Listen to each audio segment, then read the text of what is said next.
Why don't నేనెందుకు చేసుకోకూడదు, నా సాంగ్ నాకు నేనే రికార్డ్ చేసుకుని నేనే మాస్టర్ మిక్స్ చేసుకుని బెస్ట్ అవుట్పుట్ నేనే, నాకు కావాల్సిన సాటిస్ఫాక్షన్ కావాలంటే ఐ థింక్ నేనే చేసుకోవాలనిపించింది చూశాక, ఇంతమంది చూశాక.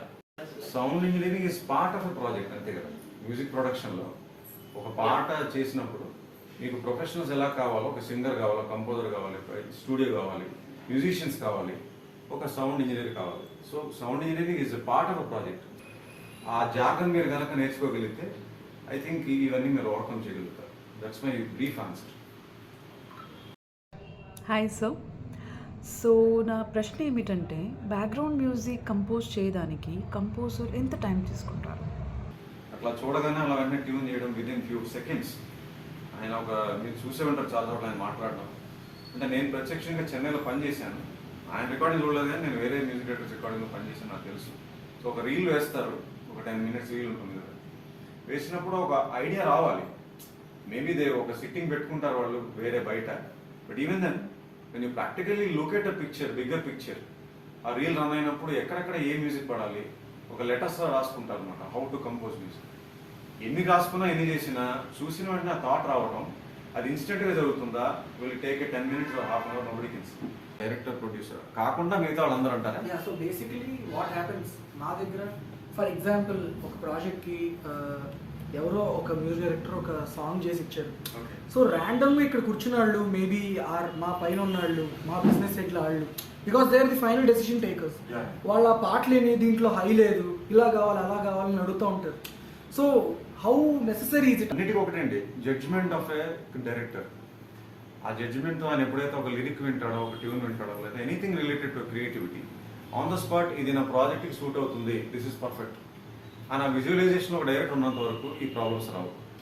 అక్కడ జడ్జిమెంట్ అయినా కొంచెం డిలే అవుతుంది, ఆయన it's not sure about what he wants, then ఇంకా పక్క వాళ్ళని అడగటం, లేదా వాళ్ళు ఏదైనా సజెషన్ ఇవ్వటం, వీళ్ళందరూ కలిసి మళ్ళీ కంపోజర్కి సజెషన్ ఇవ్వటం, ఇవన్నీ జరుగుతాయి. జరిగినప్పుడు కొంచెం కాంప్లికేటెడ్గా ఉంటుంది పరిస్థితి. సో ఇప్పుడు we're on deadlines. So ఇప్పుడు ఈ డెడ్ లైన్స్కి so practical I just wanted to know. Obviously deadline అనేది ఒక ప్రెషర్ ఖచ్చితంగా క్రియేట్ చేస్తుంది కంపోజర్కి. So creative liberty, creative freedom ఉన్నప్పుడే ఒక మంచి పాట అయినా ఏదైనా బయటకు వచ్చింది. ఇప్పుడు ఆయన ఉన్నారు శ్రీనివాస్ ముక్కామల గారు, is a very good writer, నాకు ఆయన పాటలు తెలుసు. బట్ ఆయన ఏదో ప్రాజెక్ట్లో ఉంటారనుకోండి ఆఫీస్లో, సడన్గా ఎవరో ఒక 10 రోజులు నాకు పాట రాసి ఇచ్చేసానంటే రాస్తారు, బాగానే వస్తుంది అది కూడా. బట్ అలా కాకుండా ఆయనకి ఫ్రీ టైం ఇచ్చి మీరు ఎప్పుడు రెడీ అయితే అప్పుడు చెప్పండి, నేను వచ్చి తీసుకుంటానంట, అప్పుడు హీ గివ్ 100% బెస్ట్, అంతే కదా. So I think that's the answer. ఒక కంపోజర్ని ఒక డైరెక్టర్ నాకు పలానా ఆ సినిమాలో పాట కావాలి అంటారు, ఇది ప్రాక్టికల్లీ చాలాసార్లు జరుగుతుంది. సో ఈ కంపోజర్ ఇచ్చిన రిప్లై ఏంటో తెలుసా మీకు? మీరు ఆ డైరెక్టర్లాగా సినిమా పాట తీయగలిగితే నేను ఆ కంపోజర్లా చేస్తాను. So this happens.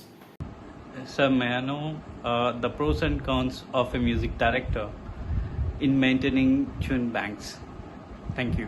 ఇందులో ఏమవుతుందంటే 2 ఆస్పెక్ట్స్ ఉంటాయి. ఇప్పుడు ఎవరైనా సడన్గా అప్రోచ్ అయితే ఒక సిచ్యువేషన్ చెప్తే దానికి వెంటనే ట్యూన్ ఇవ్వగలగడానికి ఒక ట్యూన్ బ్యాంక్ ఉపయోగపడుతుంది. బట్ అగైన్ మన దగ్గర ఉన్న ట్యూన్కి ఆ సిచ్యువేషన్ మ్యాచ్ అయిందా లేదా ఒక రకంగా. అంటే రెండోది ప్రాబ్లం చెప్పాను మీకు. ఒక డిసడ్వాంటేజ్ ఏంటంటే when you keep a tune bank and preserve it, కొంచెం అవుట్డేట్ అవుతుంటాయి అవి థాట్స్. సో ఎప్పుడైతే ఒక క్రియేటివ్ పర్సన్, ఒక డైరెక్టర్ వచ్చి అడిగినప్పుడు నా బ్యాంక్లో ఒక ట్యూన్ అన్నది ఇస్తాను అనగానే అది మీరు కంపోజ్ చేసి రికార్డ్ చేసినప్పుడు బాగానే ఉంటుంది ఫ్రెష్గా, you can experience that feeling. అది వచ్చినప్పుడు ఆ క్రియేటివ్ ఫీల్ రాసి పెట్టుకుంటాం, అది రికార్డ్ చేసి పెట్టుకుంటాం. బట్ ఆ బ్యాంక్లో ఉన్నంత బట్టి కొంతకాలంగా అవుట్డేట్ అవుతుంది. ఒక సినిమా రిలీజ్ అవ్వడం లేట్ అయింది అనుకోండి, ఎట్లయితే బిజినెస్లో మార్కెట్లో డౌన్ అయిపోతుందో దాని ప్రోడక్ట్ వాల్యూ, అలాగే ట్యూన్ బ్యాంక్ అనేది మన ప్రాక్టీస్కి బాగానే ఉంటుంది. ఒక కంపోజర్ ప్రాక్టీస్కి వెరీ గుడ్ ప్రాజెక్ట్. బట్ ఎవరైనా వచ్చి ఆఫర్ చేసినప్పుడు నేను చూసి పెడతాను లేకపోతే ఇక్కడ టైం పడుతున్నాను కానీ వాళ్ళు దే లూజ్ ఇంట్రెస్ట్. ఆ స్టార్టింగ్ నోట్ ఎత్తుకోగలుగుతున్నాం బేసిక్గా. అంటే మ్యూజిక్ క్లాసికల్ రాదు కనుక మనకి ఎక్కడ స్టార్ట్ చేయాలి తెలియదు, వినికిడి జ్ఞానం మీద నడుస్తుంది. కొన్నిసార్లు ఆ ఎత్తవలసిన చోట స్టార్ట్ అవ్వకపోతే, శృతి అటు ఇటు అయితే మొత్తం పాట అందం అంతా పోతుంది. గుడ్ ఈవినింగ్ శ్రీకాంత్ గారు. ఈ మధ్యన యూట్యూబ్లో నేను ఇన్స్ట్రుమెంటల్ మ్యూజిక్తో సంబంధించిన కొన్ని వీడియోస్ సెర్చ్ చేస్తున్నప్పుడు ఏఆర్ రెహమాన్ గారు కంపోజ్ చేసిన రోజా సినిమాలో సాంగ్ నా చలి రోజావే అనే సాంగ్ ఒక అతను ఫ్లూట్ మీద వాయించడం అనేది నేను విన్నాను. అది బాగుంది. దాని తర్వాత నేను యాక్చువల్ రోజా సాంగ్ నా చలి రోజావే అనే యాక్చువల్ సాంగ్ ఏదైతే ఏఆర్ రెహమాన్ గారు కంపోజ్ చేశారో ఆ సాంగ్ విన్నాను.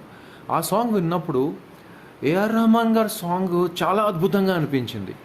కానీ అదే పాట మరి ఫ్లూట్ మీద ఆయన వాయించారు, అది అంత అద్భుతంగా అనిపించలేదు. సో ఎందుకు ఇలా జరిగింది, ఇది మీరు కొంచెం వివరించగలరా? సో ఏమైంది, తక్కువ అయిపోయింది. ఫస్ట్ ఆఫ్ ఆల్ కంపోజర్ అనుకున్న ఫీల్ రాదు. ఎప్పుడైతే మందం స్థాయికి వచ్చేస్తాయి నోట్స్ అన్నీ, శృతి తగ్గిస్తాము, డెఫినెట్లీ కంపోజర్ ఆ కంపోజిషన్కి ఉండాల్సిన ఫీల్ ఇక్కడ రాదు. ఒకటి ఒరిజినల్ స్కేల్ కాకుండా వాయించడము.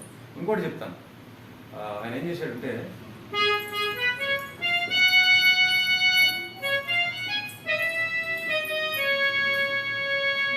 అని అక్కడ ఆపేసాడు. దిస్ యాక్చువల్లీ అంత గ్యాప్ లేదు పాటలో. ఇప్పుడు అన్నీ మళ్ళీ కంపోజర్ దగ్గరికి వస్తాయి. కంపోజర్ అక్కడ గ్యాప్ ఇవ్వాలనుకుంటే ఇస్తారు, మళ్ళీ డైరెక్టర్ టేస్ట్ బట్టి ఇవ్వకూడదు అక్కడ విజువల్ మీడియంలో బట్టి. సో ఈయన ఏం చేశాడంటే ప్రతి ఫ్రేజ్కి గ్యాప్ ఇస్తూ వచ్చినాడు. ఆ పాట ఒరిజినల్గా ఎలా ఉందో అలా ప్రజెంట్ చేసుకుంటే సరిపోయింది. ఎస్పి బాలు గారి అబ్బాయి, so one of the leading composers తెలుగులో, వివేక్ సార్ మీద కేసు వేశారు. సో వాయిస్ ఇలా టైంపర్ వాడేసుకున్నారు.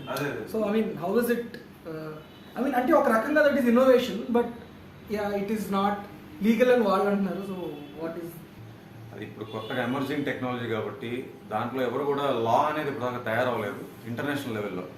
కాబట్టి ఇది కరెక్ట్ ఇది రాంగ్ అని ఎవరిని పాయింట్అవుట్ చేయలేదు. It's an experimental stage. In fact ఈ మధ్య రెహమాన్ గారి మూవీ ఒకటి రజనీకాంత్ గారు యాక్ట్ చేసింది, అందులో చనిపోయిన సింగర్ ఒక వాయిస్ తీసుకున్నారు, షాహుల్ హమీద్. రెహమాన్ గారికి పాడేవారు. ఆయన చనిపోయారు ఒక యాక్సిడెంట్లో చాలా కాలం. బట్ ఆయన వాయిస్ ఎప్పుడో రెహమాన్ గారు శాంపుల్ చేయడం వల్ల ఆ శాంపుల్ చేసిన వాయిస్ తోటి he recreated his voice in a song, in a fresh song ఈ మధ్య. దానికి ఏంటంటే రెహమాన్ గారు చెప్పింది, నేను ఆ ఫ్యామిలీకి వాళ్ళకి రాయల్టీ పే చేశాను. So I took all the permissions to use his voice as a sample thing in my song.